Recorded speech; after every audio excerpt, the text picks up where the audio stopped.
हर हर महादेव। जय गौरी मैया। आप सभी को पवित्र श्रावण महीने की हार्दिक शुभकामनाएं। आज आप सुनेंगे हरियाली तीज की तिथि, पूजन विधि, साथ ही पूजन सामग्री। जो महिलाएं पहली बार इस व्रत को कर रही हैं उनको यह अवश्य सुनना चाहिए। हिंदू धर्म में सुहागिन महिलाओं से जुड़े सभी व्रत और त्योहारों को अधिक महत्वपूर्ण माना जाता है। इन उपवासों को रखने से सौभाग्यवती भाव का आशीर्वाद प्राप्त होता है। साथ ही वैवाहिक जीवन में सुख समृद्धि बनी रहती है। इनमें से हरियाली तीज का पर्व को सबसे खास माना जाता है। हरियाली तीज को हर साल श्रावण मास के शुक्ल पक्ष की तृतीय तिथि को मनाया जाता है। इस दिन महादेव और देवी पार्वती की पूजा का विधान है। धार्मिक मान्यताओं के अनुसार हरियाली तीज का पर भगवान शिव और माता पार्वती का पुनर्मिलन हुआ था। इस दिन हरे रंग की चूड़ियां और मेहंदी लगाने की परंपरा है, सदियों से चली आ रही है। हरियाली तीज पर सुहागिन महिलाएं वैवाहिक जीवन में खुशहाली के लिए उपवास रखती हैं। वहीं शादी के बाद पहली बार इस उपवास को रखने का एक अलग ही महत्व होता है। इस दिन नवविवाहित को पूजा में 16 श्रृंगार के साथ बैठना चाहिए। इस दौरान की जाने वाली आराधना हमेशा संपूर्ण विधि के साथ करनी चाहिए। हरियाली तीज का व्रत 7 अगस्त 2024 को रखा जा रहा है। इस तिथि की शुरुआत 6 अगस्त 2024 शाम 7:42 पर हो रही है। इसका समापन 7 अगस्त 2024 को रात 10 बजे से होगा। उदय तिथि के हिसाब से हरियाली तीज का व्रत 7 अगस्त 2024 को रखा जाएगा।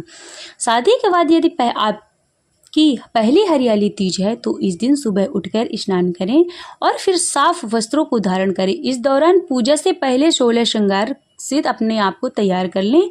फिर पूजा के लिए एक चौकी तैयार करें और चौकी पर पीले रंग का कपड़ा बिछा दें।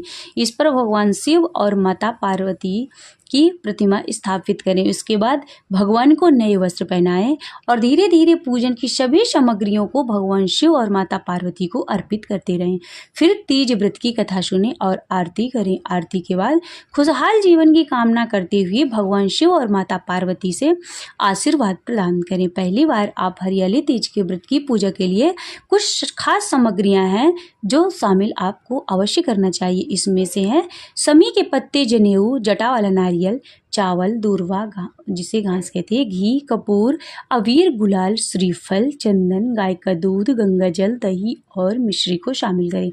इसके बाद पीला वस्त्र, कच्चा सूत, नए वस्त्र, केले के पत्ते, बेलपत्र, भांग, धतूरा, शहद और पंचामृत को भी रखें। इस दौरान सिंदूर, बिंदी, चूड़ियां, महावर, कुमकुम, कंघी, बिछुआ, मेहंदी, दर्पण और इत्र जैसी चीजों को अवश्य रखना चाहिए। हरियाली तीज की व्रत कथा। शिव ने पार्वती जी को उनके पूर्व जन्म का स्मरण कराने के लिए तीज की कथा सुनाई थी। शिव जी कहते हैं कि हे पार्वती, तुमने हिमालय पर मुझे वर के रूप में पाने के लिए घोर तप किया था। अन्न जल त्याग, पत्ते खाए, सर्दी गर्मी बरसात के कष्ट रहे। तुम्हारे पिता दुखी थे। नारद जी तुम्हारे घर पधारे और कहा, मैं विष्णु को भेजने पर यहाँ पर आया हूँ और वह आपकी कन्या से प्रसन्न होकर विवाह करना चाहते हैं। अपनी राय बताएं। पर्वतराज प्रसन्नता से तुम्हारा विवाह विष्णु के साथ करने को तैयार हो गए। नारद ने विष्णु जी को यह शुभ समाचार सुना दिया और जब तुम्हें पता चला तो बड़ा दुख हुआ। तुम मुझे मन से अपना पति मान चुकी थी और तुमने अपने मन की बात से अपनी सहेली से बताई।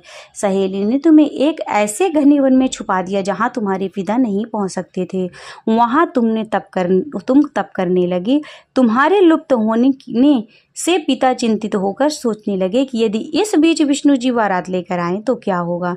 शिव जी ने आगे पार्वती जी से कहा, तुम्हारे पिता ने तुम्हारी खोज में धरती पाताल एक कर दिया पर तुम ना मिले। तुम गुफा में रेत के शिवलिंग बनाकर मेरी आराधना में लीन थी। प्रसन्न होकर मैंने मनोकामना पूरी करने का वचन दिया। तुम्हारे पिता खोजते हुए गुफा तक पहुंचे। तुमने बताया कि अधिकांश जीवन शिव जी को पति रूप में पाने के लिए तप में बिताया है। आज तप सफल रहा। शिव जी ने मेरा वर्ण कर लिया।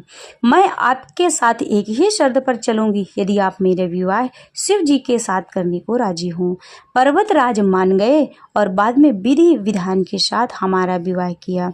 हे पार्वती, तुमने जो कठोर व्रत किया था उसी के फलस्वरूप तुम्हारा विवाह हो सका। इस व्रत को निष्ठा से करने वाली स्त्रियों को मनवांछित फल देता हूँ जो तुम जैसा अच्छा सुहाग का वरदान प्राप्त होगा। श्रावण महीने की शुक्ल पक्ष की तृतीया तिथि को कजरी तीज और कहीं हरियाली तीज के नाम से जाना जाता है।